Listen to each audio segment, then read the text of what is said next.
201 કેપેસિટરોને પેરેલલમાં જોડીને તેના કુલ કેપેસિટન્સ મેળવવાનું સૂત્ર કયો છે? એ. CT બરાબર C વત્તા C વત્તા C3. 202 બે ફેઝ વચ્ચે મળતા વોલ્ટેજને શું કહેવાય? બી. Line voltage. 203 મોટરમાં સ્ટાર્ટરનો ઉપયોગ શા માટે થાય છે? એ. શરૂઆતમાં હેવી કરંટ ઘટાડવા. 204 યુનિવર્સલ મોટર એટલે શું? સી. જે એસી અને ડીસી બંનેમાં ચાલે. 205 આર્મેચર વાઇન્ડિંગમાં સામાન્ય રીતે કયા ફોલ્ટ થાય છે? A. Open circuit. B. Earth circuit. C. Short circuit. D. બધા જ સાચા છે. 206 મોટર વાહનમાં ડાયનેમોનો ઉપયોગ શા માટે થાય છે? બી. બેટરી ચાર્જિંગ માટે. 207 વિદ્યુત પ્રવાહની હાજરી જાણવા માટે કયું સાધન વપરાય છે? બી. ગેલ્વેનોમીટર. 208 પ્રણાલીગત રીતે અર્થિંગ માટે કયા રંગનો વાયર વપરાય છે? સી. લીલો. 209 kWh કઈ ભૌતિક રાશિનો એકમ છે? સી. વિદ્યુત પાવર.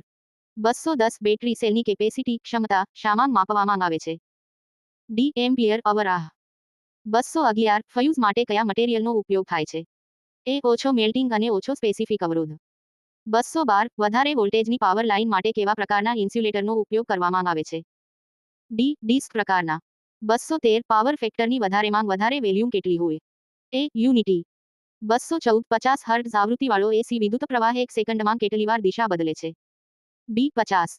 215 ડીસી નું એસી પાવરમાં રૂપાંતર કરે તેને શું કહેવાય? એ. Inverter.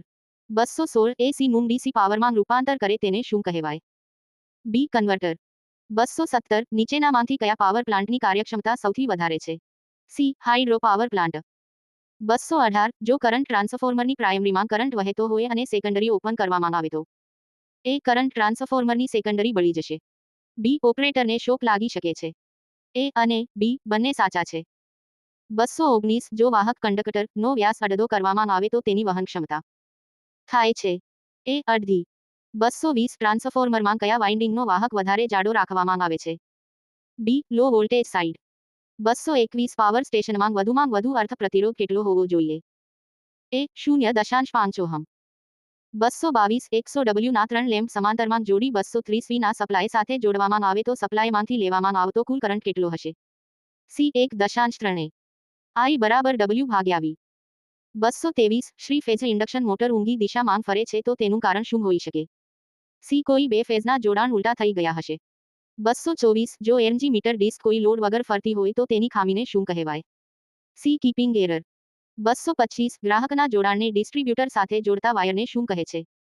A. Service main.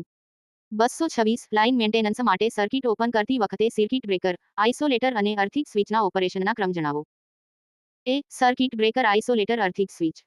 227 switch on કરવા છતાં સીલિંગ ફેન ચાલુ થતો નથી પરંતુ તેના પાંખિયાને ધક્કો લગાવવાથી ચાલુ થાય છે.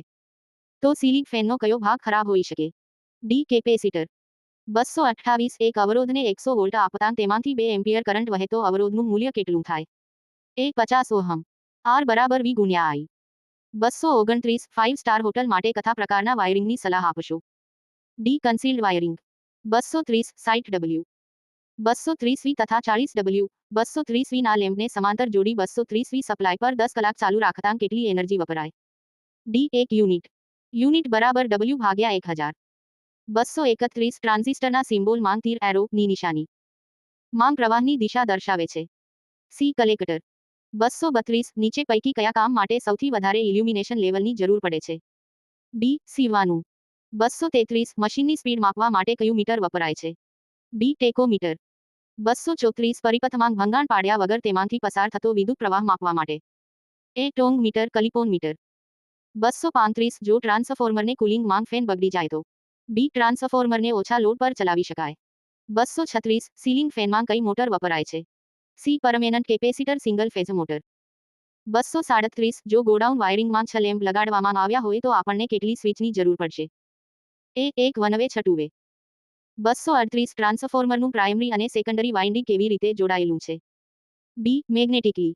239 ઇલેક્ટ્રિક હીટરમાં કયા એલિમેન્ટનો ઉપયોગ થાય છે? એ. નાઇક્રોમ. 240 શું વધારતા પદાર્થનો અવરોધ વધે છે? એ. તાપમાન. 241 અવરોધો આર અને ને પરિપથમાં સમાંતરમાં જોડવામાં આવે તો સમતુલ્ય અવરોધ આર કેટલો થાય? એ. 1 આર બરાબર 1 આર 1 વત્તા 1 આર 2. 242 પ્રવર્તમાન કયો વીજ કાયદો અમલમાં છે? બી. ઇલે. 1 2003. 243 રાજ્યનું લોડ ડિસ્પેચ સેન્ટર ક્યાં કાર્યરત છે? એ. જાંબુઆ, વડોદરા. 244 વિદ્યુત દબાણનો મૂળભૂત એકમ. સી. વોલ્ટેજ. 245 HVDSનું પૂરું નામ લખો. A. High voltage direct system. 246 નીચેના વિકલ્પમાંથી કયો ઉર્જા સ્ત્રોત બિનપારંપરિક ઉર્જા સ્ત્રોત નથી? ડી. બાયોગેસ. 247 સર્વિસ લાઇનમાં ગ્રીલ ઇન્સ્યુલેટર લગાવવાથી. બી. સર્વિસ લાઇન ટકાઉ બને. 248 નીચેનામાંથી કયા કંડક્ટર ડિસ્ટ્રીબ્યુશન લાઇનમાં વપરાય છે? બી. રેબિટ.